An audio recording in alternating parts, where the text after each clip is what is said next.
Hello students, आज हम study करेंगे जनरल कैरेक्टरिस्टिक्स ऑफ सॉल्वेंट्स के कुछ जनरल कैरेक्टरिस्टिक्स के बारे में। इससे पहले वाली क्लासेस में हमने सॉल्वेंट की कैटेगरीज के बारे में डीप में स्टडी करी। अब हम देखेंगे कि सॉल्वेंट में कुछ कॉमन प्रॉपर्टीज़ क्या क्या होती है। इनको मेनली दो भागों में डिवाइड किया है हमने, physical properties and chemical properties. अकार्बनिक यौगिक सामान्यतः आयनिक प्रकृति के होते हैं, अतः अकार्बनिक यौगिकों के लिए हमें ऐसे ही सॉल्वेंट की आवश्यकता होगी जिसका भी डिसोसिएशन या आयनाइजेशन हो सके। आयनकारी विलायकों के विभिन्न भौतिक तथा रासायनिक गुणों के आधार पर इनको कुछ कुछ कैटेगरीज में डिवाइड किया है, जिन्हें हम इस तरह से लेते हैं। सबसे पहले हम इसकी फिजिकल प्रॉपर्टीज़ के बारे में अध्ययन करते हैं।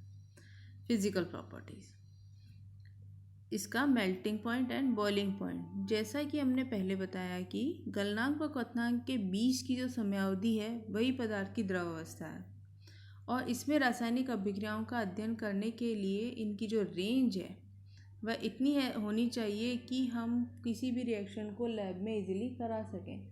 अगर ये रेंज काफ़ी कम होगी तो हम आयनाइजेशन या आयनकारी अभिक्रियाओं को करवाने में सक्सेसफुल नहीं हो पाएंगे।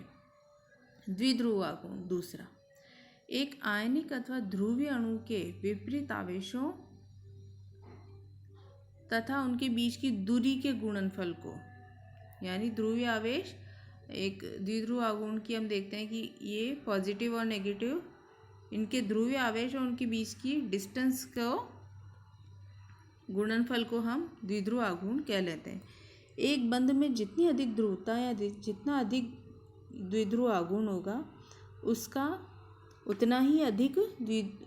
आघूर्ण भी उतना ही अधिक होगा, और उसमें आयनिक पदार्थों को घोलें तो अधिक मात्रा में विलायकन ऊर्जा मुक्त होगी और वो इजीली डिसॉल्व हो जाएंगे और वह रिएक्शन बहुत जल्दी प्रोसीड होगी।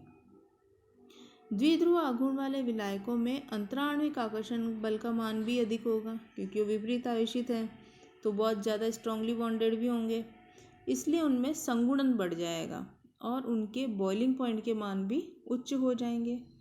अतः जिन द्रवों के क्वथनांक उच्च होते हैं उनकी लिक्विड फेज भी बढ़ जाएगी।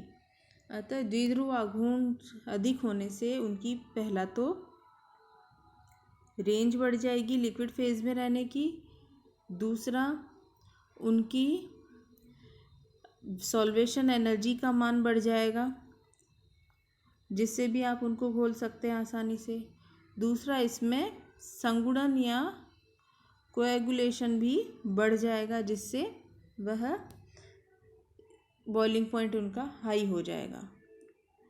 नेक्स्ट है डाइलेक्ट्रिक कांस्टेंट। डाइलेक्ट्रिक कांस्टेंट्स में किसी विलायक द्वारा विलयशील पदार्थ के विद्युतीय आवेश को उदासीन करने की क्षमता को उसका डाइलेक्ट्रिक कांस्टेंट कहा जाता है। इसे एप्सिलॉन से प्रदर्शित करते हैं, यानी कि उसमें जो भी सॉल्वेंट आपने डिसॉल्व किया है सॉल्यूट, वो उसके आवेश को न्यूट्रल करने की क्षमता उसकी डाइलेक्ट्रिक कांस्टेंट कहलाता है। इसे हम कैसे डिनोट करते हैं? F equals to Q1 Q positive Q negative by epsilon R square, जहाँ Q पॉजिटिव और Q नेगेटिव तो धनायन और ऋणायन के आवेश है और R जो है उनके बीच की डिस्टेंस है। किसी आयनिक पदार्थ के समान Q1 Q2 R के लिए E फोर्स ऑफ अट्रैक्शन जितना ज़्यादा होगा उसके डाइलेक्ट्रिक कांस्टेंट का मान उतना ही कम होगा, और एप्सिलॉन का मान जितना अधिक होगा उसमें F का मान कम हो जाएगा।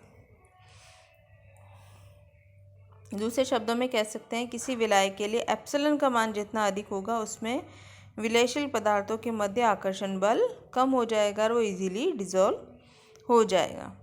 अतः क्रिस्टल में बंधे रहने के स्थान पर विलयन में वो पदार्थ आ जाएंगे। इससे निष्कर्ष निकलता है कि किसी विलायक के लिए डाइलेक्ट्रिक कांस्टेंट का मान अधिक होना उत्तम विलायक की तरह वर्क करता है।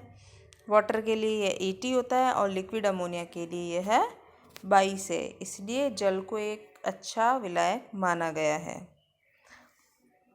नेक्स्ट इसमें आती है वैद्युत चालकता।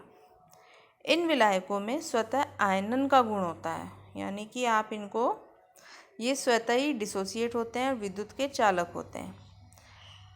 इनके मानों में स्वतः आयनन की वजह से ये इजीली अम्ल और क्षार अभिक्रियाएं भी इसमें आराम से संपन्न होती हैं।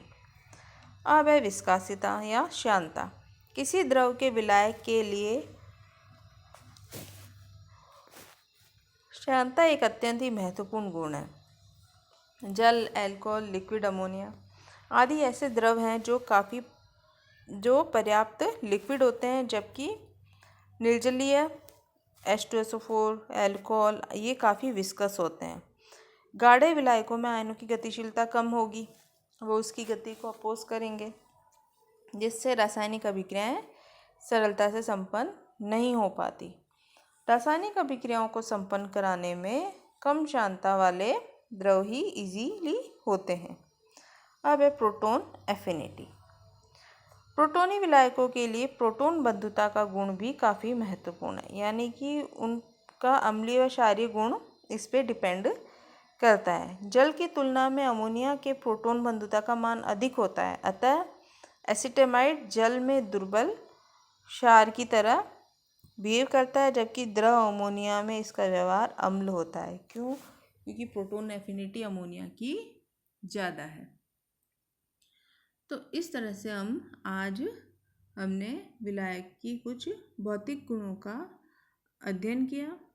इन भौतिक गुणों के आधार पर हमने बहुत ही विस्तृत में अध्ययन करा है कि इनके डाइलेक्ट्रिक कांस्टेंट, साथ ही उनका द्विध्रुव आघूर्ण किस तरह से उसको प्रभावित करता है, उनका गलनांक, क्वथनांक और उनकी विद्युत चालकता, श्यानता और प्रोटॉन बंधुता किस तरह एक विलायक की प्रॉपर्टीज़ को डिसाइड करती है, ये हमने स्टडी करी है।